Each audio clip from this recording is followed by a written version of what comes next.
The person who is failing to learn the game, I would repeat this, is Kawira Mwangaza herself. Mm-hmm. You see, she's a pastor. And the politics that goes on between heaven and hell is a politics of power. Mm-hmm. Is a politics of kingdom. Mm-hmm. You see, there's a difference between a democracy and a kingdom. In a democracy, the constitution is the law. Okay? In a kingdom, the king is the law. Mm-hmm. So when you just come out of, getting used to the politics of the kingdom, where you are the law, God is the law. There's no constitution. The Bible is not a constitution. Mm-hmm. The Bible is a mind. Some few words that he has spoken. So when you look at the setup, the background where she's coming from, mm-hmm. she's a pastor. She understands the politics of kingdoms, the kingdom of God and the kingdom of Satan, and that is a politics of power. Where God will wake up one day and say, today is the day the earth must come to an end. And that's it. It's not written in any exactly. Uh-huh. They asked Jesus Christ, when will this world come to an end? He said, I don't know. It's only the Father who knows. Which means he can wake up today and say, it's now.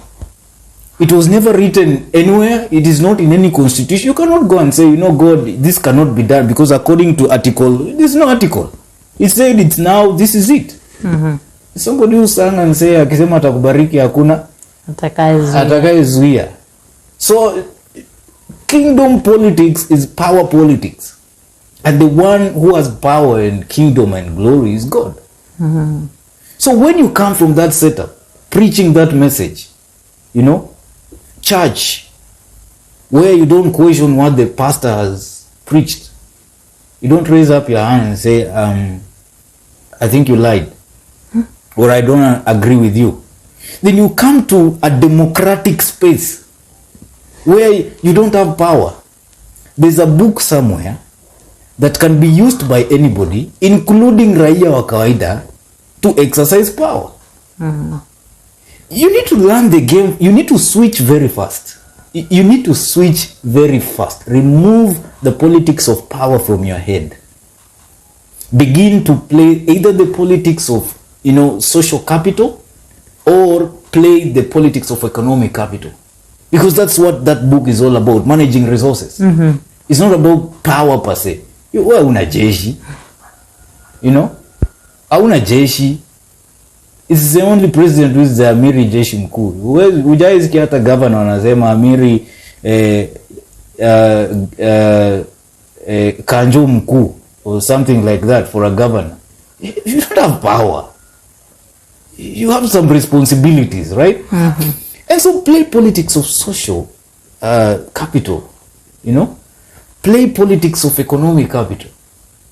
People want maendeleo. But you see, the way they want this maendeleo is not directly from you. They have representatives called MCAs. And these MCAs are not your church members. Some of them are the most corrupt human beings you can ever see on this earth.